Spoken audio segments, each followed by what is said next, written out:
call to order. Ooh, hello. Thank you. I'd like to call to order the meeting of the City of Wilmington Parks and Rec Advisory Board on October 16th, 2024. First order of business, I guess, is a public comment period, but I don't believe anybody's here to make any presentations, so we can dispense with that. Second is approval of the August 2024 minutes. Has anybody seen anything? Yeah, August 21st. Yeah, minutes, any changes or questions or anything? I'm on the online. Minutes. If none, is there a motion to approve? So moved. So moved by Ron, a second. Yes, second. Second by Franklin. All in favor? Aye. Aye. Raise your hands. Yeah, over there. Good. Okay, good. Okay, good. We're done with that. Okay. Old business, we talked about creating a new ad hoc committee to update PRB annual work plan.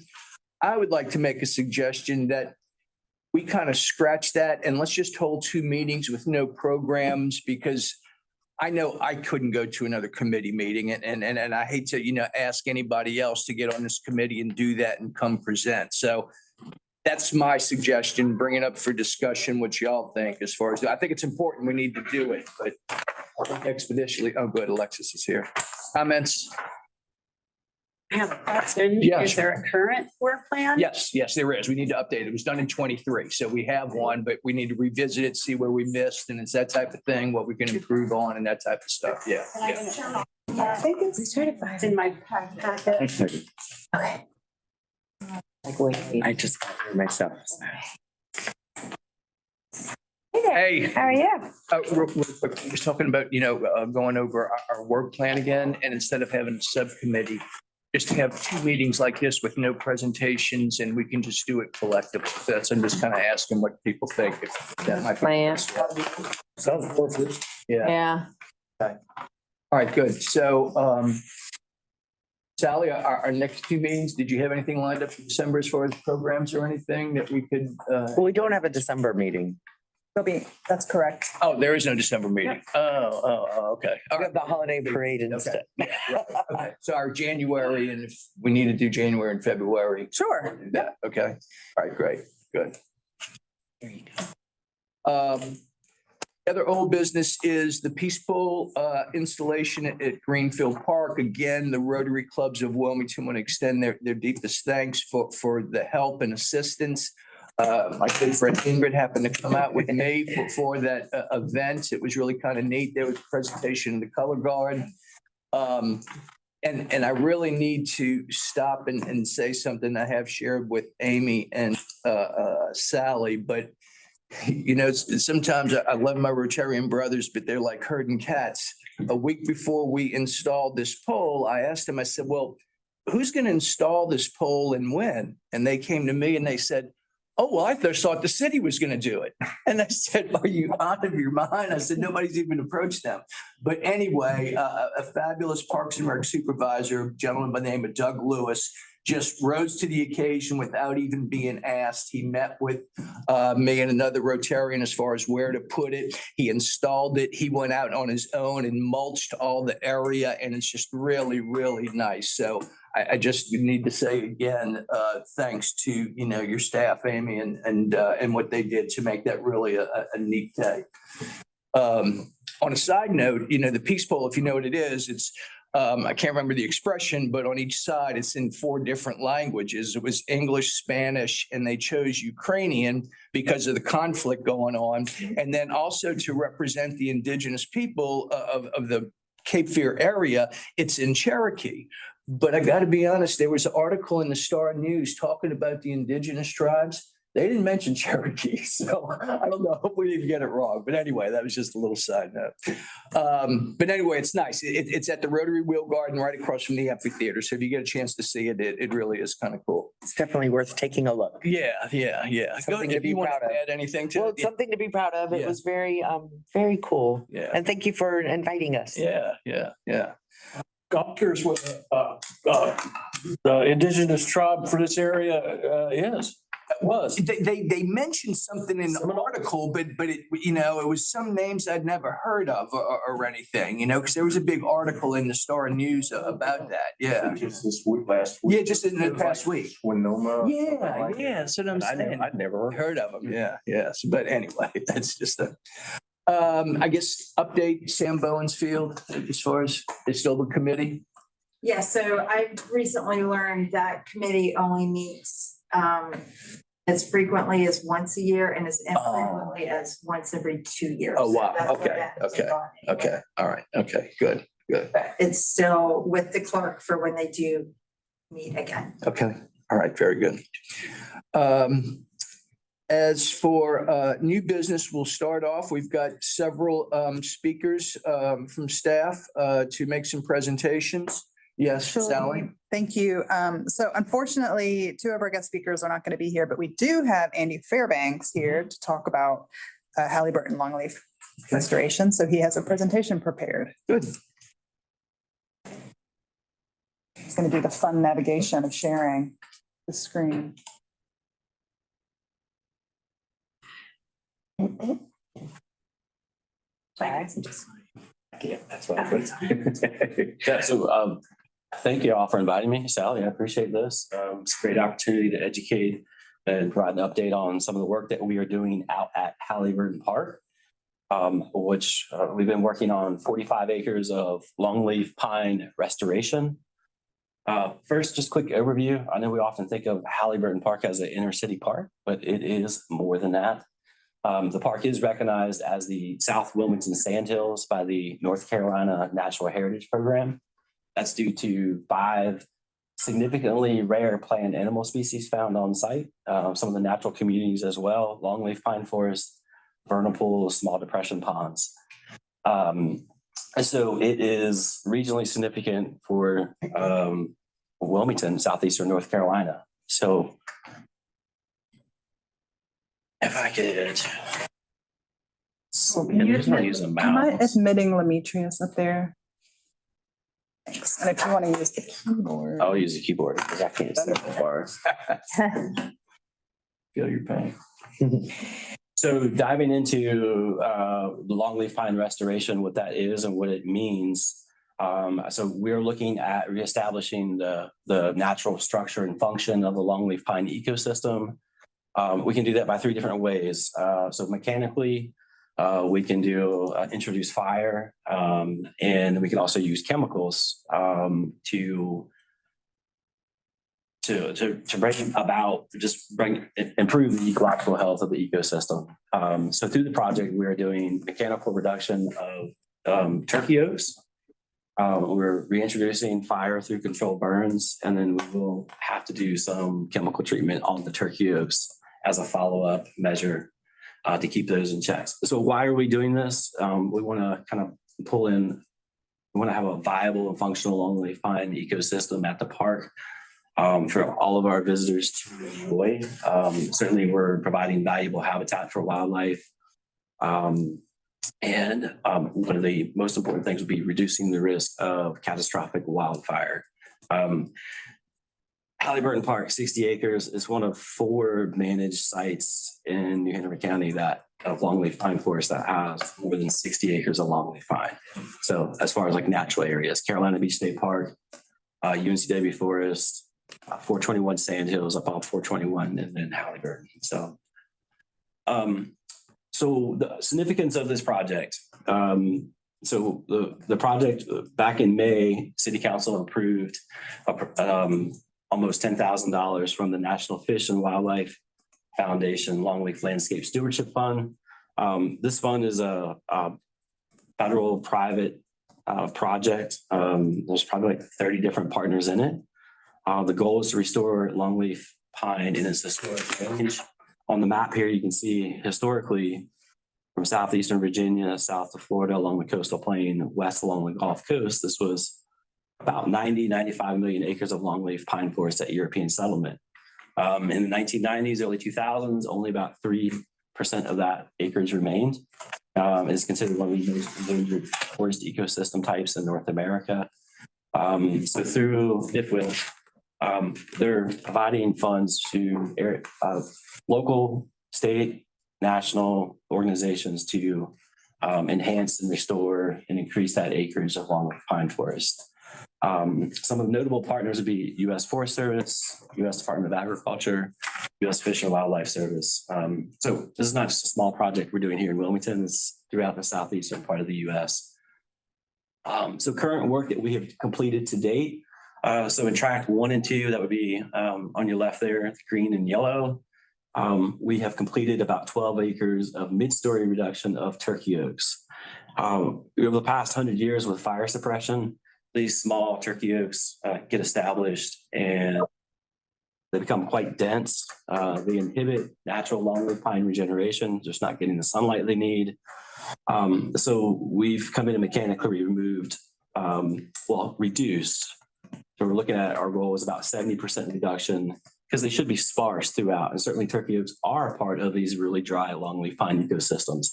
Photo on the top right is before, back in the end of March or beginning of March. And then on your lower right, that is after. You can see how much more open it is in the landscape.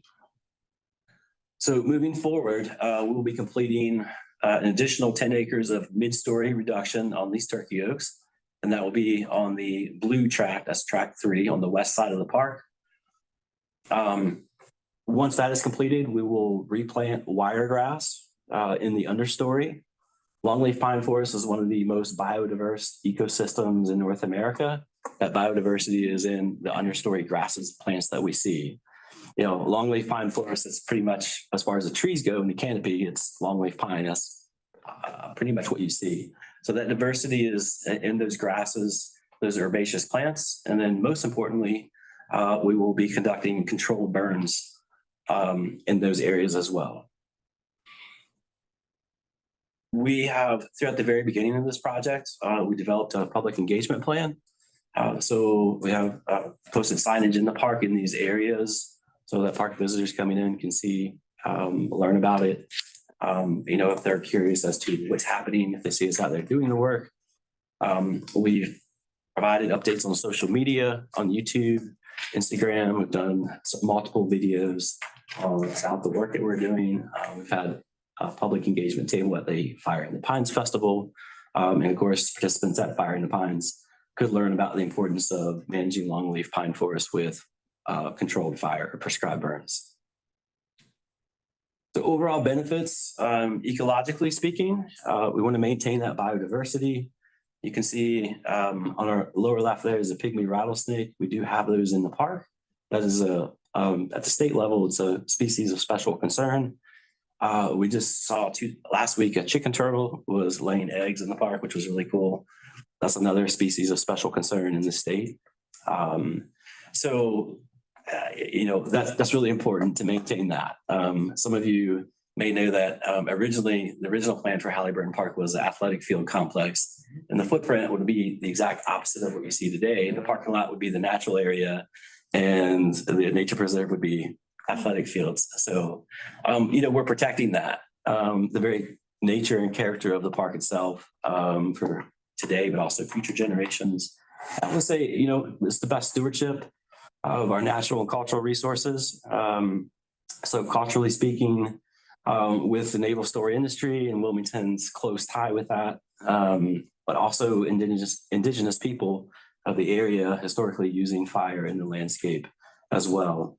And we do see visitors from all over the state, but also country coming into Wilmington and Halliburton Park. So enhancing tourism and outdoor recreation opportunities. And I think, you know, most importantly, we're reducing the risk of a wildfire. I think it was in 2012 or 14. I'm trying to think the Pine Valley wildfire that happened over by the point before that was developed. It was about 10 years ago. That's a wildfire had started on the west side of 17th Street and had flame heights of 16 feet high. It ripped across 17th Street going towards Pine Valley. That you had to evacuate multiple areas of Pine Valley. So obviously that's wildfires can be bad and catastrophic, but going back to the original protecting longleaf and enhancing it, we don't want to lose 60 acres of longleaf. If we had a catastrophic fire, restoration would be starting from scratch and from the very beginning. So that is a brief overview of what we're doing. Glad to answer any questions that you may have about the project. Curious, do you harvest pine straw? Is it a revenue source? We do not. You do not? No. So all the work that we're doing is really for ecological reasons. Yeah, so, and there's no plans to harvest the timber either at a later date. Well, not the timber so much. I was thinking it was just the pine straw itself, that falls. Sure. Is that not? Yeah. Yeah, and so some areas, there are longleaf pine plantations, private property where people do manage for harvesting pine straw. And I said timber management because I just saw another post in Nextdoor that is the reason why we are doing this work we have our long-term goal is to harvest longleaf. Yeah, So, crazy. Sure.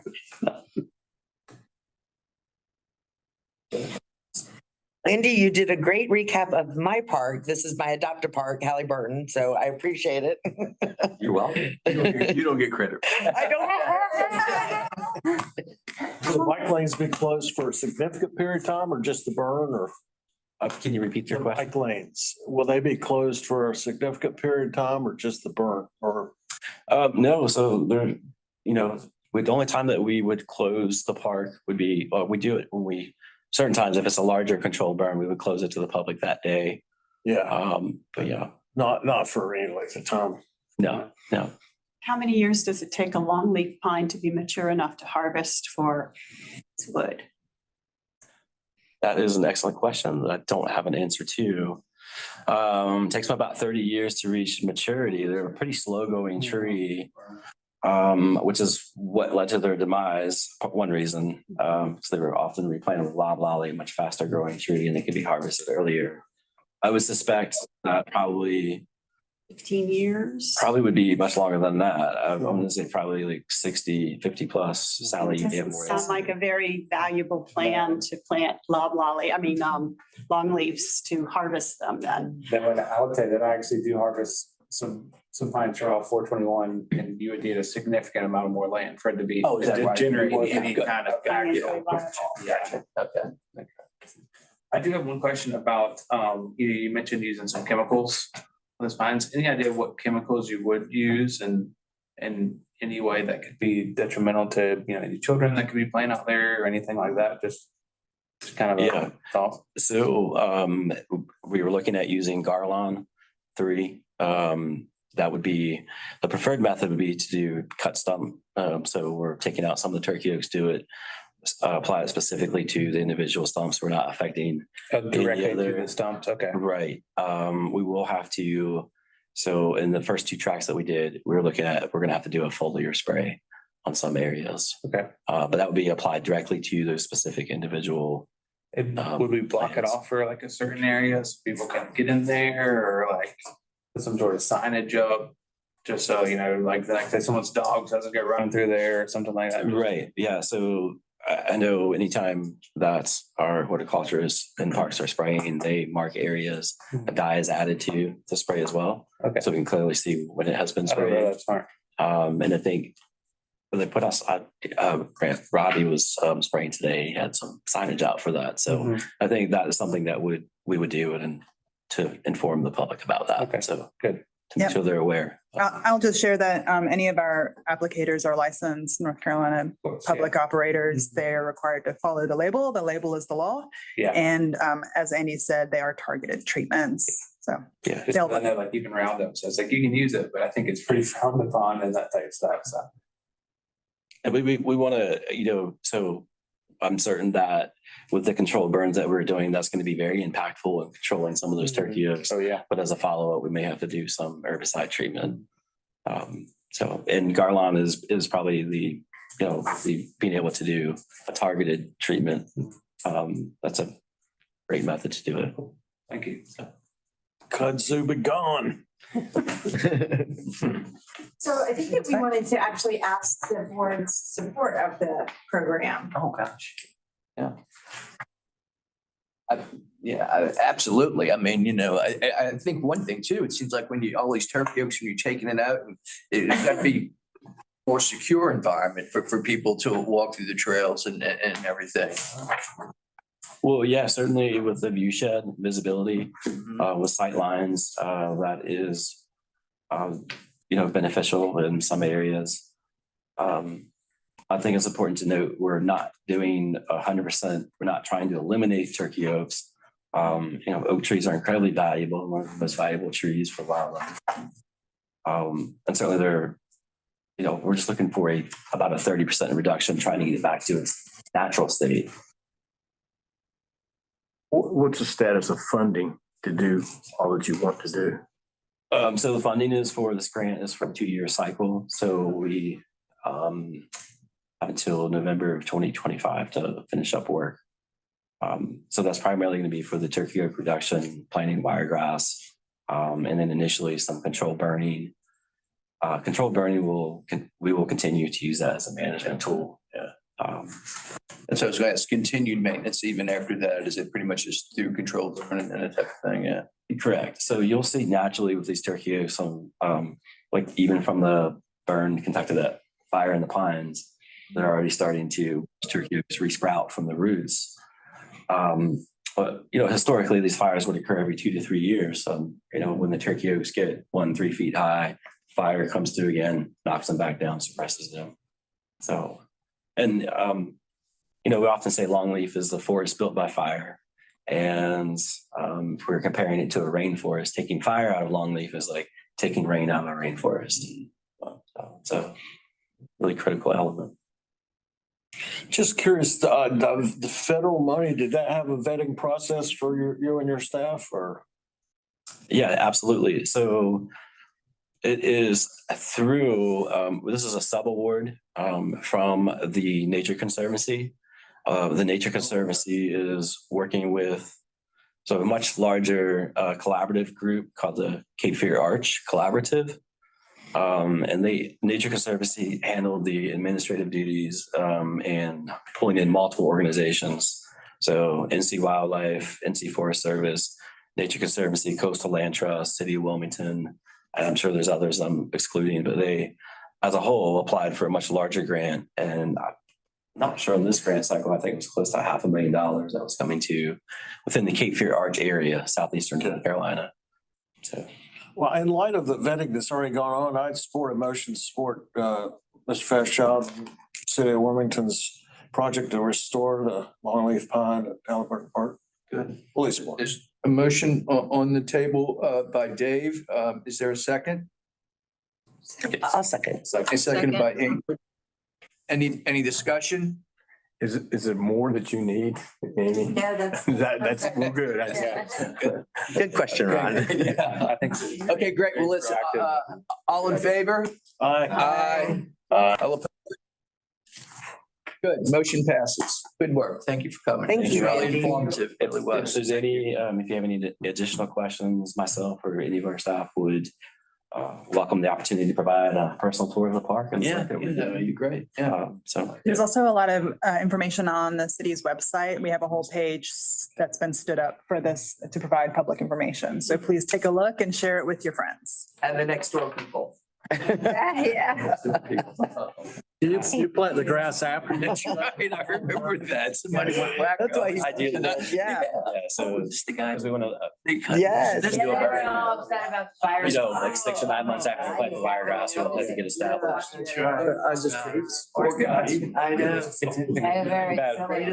at the point, I think that was caused by- I think it was, yeah. That's what they say. That was a pretty scary moment. That was pretty surreal to see that, so. Thanks so much, Andy. Oh my God, my first try. Thank you. Thank you. Thank you. Appreciate your support. Okay, so is he the only? Yeah, he's the only. Okay, good. Good. Committee reports, the only thing that's at Parks and Greenway, but Ron, do you have anything? Yeah, right. I think we'll just discuss that in our, work plan and everything. Oh, go. If you don't mind, just for Joe's benefit, and I think Rhonda as well, she may not be quite as familiar. If you could, if Ron, you don't mind just describing what the adopted Oh, Park yeah. program is, and then maybe give them an opportunity to sign up. All right. Well, the program was developed just by people having interest. And what we did was sign up for any park that you want to be, kind of you adopt the park. Everybody in here should have adopted at least probably two, because it's amazing how many parks we have. Some are big, some are small. And the idea is just, it's your park, go visit, see how it looks. If it doesn't look good, let us know, and we can maybe take some action towards getting something done maintenance wise or whatever. We've only really had a couple Terry did a fabulous job, park I didn't even know existed. But that's what the goal is. I mean, there's nobody standing behind you or over you to do something. It's just you adopt the park. And if, you want to walk by there one day or whatever the case may be, and let us know if it's going great. Let us know that too. I mean, Right. we don't get a lot of responses, but it's a kind of a self-initiated effort on whatever you want to do. Sally would have the list, or I don't know, you can give her a, It's in her packet. okay. Oh, you've memorized that packet, right? Yeah. The only candidate packet one I want. No studying yet. But anyway, I'm assuming it identifies, the parks we have and what parks have been signed up for. Those are the parks, and you'll see, just look through what's still available that hadn't been picked over, and if you want to swap out with somebody, I'm sure somebody would be willing to talk to you about it. But Okay. anyway, that's what it Great. is. And I can do that. You want to report on something, just let us know and you'll be right on the agenda. Okay, so moving on, Chair's report. The only things I have is maybe a couple updates from staff and Amy. Lions Bridge, I know in November we talked about that and we saw some plans. Is that been finalized or moving forward, or kind of where's that project? Good question. So we have gotten approval from city council to apply for the grant. Okay. So We're still in that phase. we're still- Oh, okay, yeah. two grants. Two grants, okay. Exactly. Okay, so we're down that road. Good. And we are working with a consultant for demolition of the bridge. Okay. Since it is essentially out of service at this Right. point, we don't want to leave an attractive nuisance in the park. And then second, I know when we last met in August too, that the MP Park feasibility study was submitted. Has there been any discussion, do you know of, or anything, any talk about that? So staff have provided their final comments to the consultant, which Good. has been submitted back to them. So we're probably within the next few weeks, we'll be getting a final report from them, which we will then have to submit to the city manager's office, eventually onto council. But as soon as we can share more information with you, we absolutely would love to. Good, good. It's moving along. The only other thing I'd like to bring up, and I've been following a lot, and I don't know how many of y'all are aware with the Greenway Alliance, this trail that's going from Maine all the way down to Florida. And, there's a big connector. The spine is coming through Virginia, through Raleigh, Durham, down to Fayetteville, and then it's coming into Wilmington.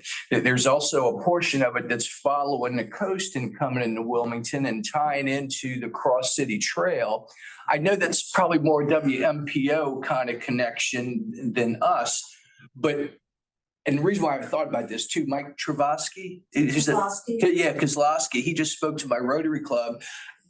Maybe invite him to come in and just, kind of tell us a little bit about it. And if there's anything, to partner up with MPO and the bike and peds and just see where it stands. I think the state gave like $55 million, I was looking in their annual report for the completion of this. So it was of interest to me. So I just throw it out there if it was interest to y'all. So maybe we can, learn a little bit more about it. But I have an in there. She's married to Mike. How's that going? He gave a great talk, I gotta tell you, he was the best. That was perfect. So yeah, I think he would, I think it's very appropriate for him to come and overview that project with this group. That would be So, wonderful. Good. I know you said that you want to work on your work plan, and maybe you do that instead of do that over 2 consecutive meetings, 'cause that's a lot of Yeah, work. yeah. Maybe do one meeting, then have a regular meeting, and then do another meeting. Like November, January, maybe get Mike and then try and complete it in February. Yeah, yeah. What's the biggest cost in $55 million for a path? Mike's gonna tell us, I guess. Labor. Brenda. Stormwater. We often joke that when you build a trail or a sidewalk, at least where we live, where it's very flat, it ends up being a stormwater management project with pavement on top of it. And it's interesting, part of it is trail, part of it is paved, you know, when you look at the map and see, you know, how it all connects and everything, but yeah, that would be good, Amy, that if you. Yep, we'll get that done. Good. She'll talk to him tonight. Yeah. Oh, gosh. So that's it for me. Staff report, anything, Sally? Nothing specific. We do have a lot of fall programming happening right now, coming up on Halloween. So if you'll check out the website, and hopefully Isaiah with our marketing team is sending you some of those updates. And you should be signed up for the Gov Delivery is the word I'm looking for, to get updates on specific things that you're interested in. Also look forward to the September monthly report, which will come out and has a much more comprehensive look at what the department's been doing. So you'll be seeing that in the next few days. And staff are already gearing up for holiday events. And so our folks are starting to gonna start putting up lighting. They've done some tests already, but some of the lighting downtown will start at the beginning of November. We will be participating in, and then also downtown efforts to do additional lighting downtown. So it should be pretty good this year. That's all I've got. And on that note too, you know, since we're going through the holidays, I think everybody who went, you know, had a good time. We would like to, you know, have our holiday party again like we did last year and everything, but I'll give everybody updates on that and everything. So, That was a great event too. yeah. So this portion, board member roundtable, anything like to bring up or discuss? Casino. I just want to say, I'm plus or minus for the November meeting, and then I'll roll off in December. I'll probably be at Duke University with my wife, who's undergoing craniofacial surgery and having to have speech therapy and all. So don't smoke, people. by the Yeah. way. No. Yeah, and so it's been fun. Yeah. We're gonna miss Great having you. Dave. Yeah, thank you for all your efforts. and Yeah. your work. Yeah, Thank you. yes, And if I miss the Christmas party, I have good memories of this place. I heard. Good. Thank you. Okay, well, good. So we're running early, but that's okay. So Encino, we went to Oh. the grand opening. Well, it was the reopening, I guess. However they want to call it, but it's really an incredible park out there. So I have, I guess there's a quarterly meeting that's coming up next week. So I'll be able to tell you more about what's going on with Encino, but it's the big park off 421. And I think a lot of people, their biggest concern is that it's kind of hard to get to. So even Kevin O'Grady was like, you know, there's no sign really other than it says Cape Fear Soccer Park on 421. And I don't know, I know that we had discussed that. Is there any limitations to doing? We have to get an encroachment agreement with NCDOT to put signs on 421, and we are going through that process. Okay. Northbound and southbound, there'll be signs on 421 with directional to. Great. Great. It's an excellent park. And the signs on the inside are great. The Encino signs are very colorful and informative. So is it open to the general public? Like you can go out there and, you can go out there, yeah.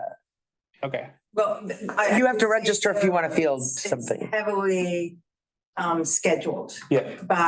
for soccer or ultimate course, lacrosse. So, and that's part of what the advisory boards why they were established, is to help guide that. Okay. So that there's equitable use out there, but this time of year, there's stuff going on 7 days a week. Wow, good. You could certainly They drive did, out there. they, and look. Yeah, it's completely done as far as the It's, construction. it's feels. completely done as far as Wow. construction, right? Yes, And there are- this tournament was this past weekend.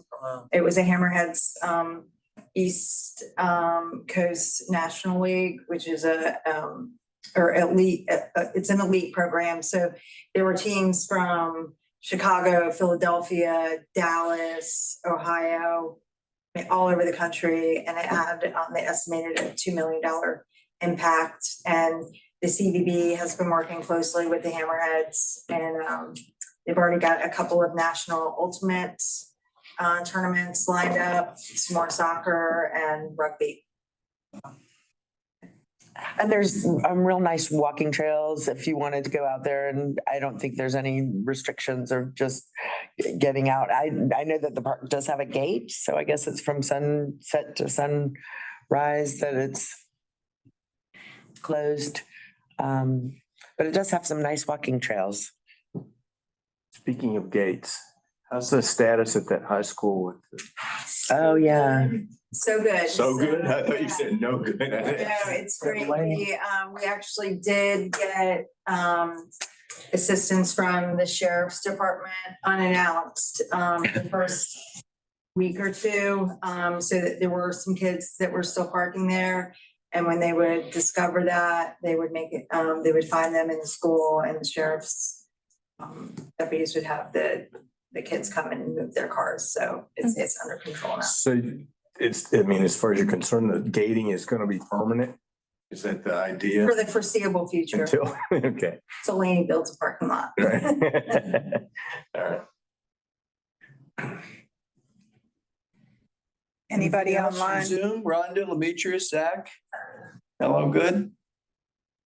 All good. Thank you so much. Okay, great. Good deal. Okay, unless there's anything else? Oh, Joe, yeah, please, yeah, introduce yourself a little bit. Yeah, I'm sorry. That's Yeah, not, yeah, that's yeah, fine. yeah. Joe Pendry, I'm happy to be able to serve on this board, looking forward to it. I have a background in Parks and Recreation. Oh, wow. In fact, I worked for the town of Wrightsville Beach and the city of Wellington Oh, wow. back in the 80s. Oh, And then I went to work for the Department of the Army, where I managed morale, welfare, and recreation programs at the headquarters level, mostly golf courses, bowling centers, food and beverage facilities, hotels. And then I spent 15 years working with the National Park Service, where I was the responsible for business programs across the National Park Service system. So same thing, hotels, outfitter and guide type activities, food and beverage operations, but all of those things were done under contracts. Okay. So, and then I retired and moved back to Wilmington, thank goodness. And worked for the World Bank for a while, doing some consulting in underdeveloped countries, you're not supposed to say third world. Yeah. And then just retired right around COVID. Okay. So I'm happy to be here. Thank you. That's great. It's Well, great to welcome. have you. We're Yeah, happy to have you. yeah. Sure thing. We look forward to working with you. All your input, and I helping look us out. forward to it. Thanks. Anything I can do to help, I'm Good. here for. Good. Good, good. Wilmington is a special place. It must have a halo on it, how Asheville gets Yeah. flooded. It's a hurricane. I mean, how does that happen? Yeah. Yeah. It is a great town. Okay, All right. you good? Everything? Great. So a motion to adjourn? So moved. So moved by Ron, a second. Seconded. Second by Dave. All in favor, say aye. Thank you. Good. Hi. Thank you, Terry. November 20th. The only thing I would ask for y'all get off, please, if you don't have a copy of our old work plan, Sally can provide one. Some right here. Please, read over it and everything, and discuss things that we've done well and things we may have missed and how we need to move forward. Okay, thank you. Thank you, Terry.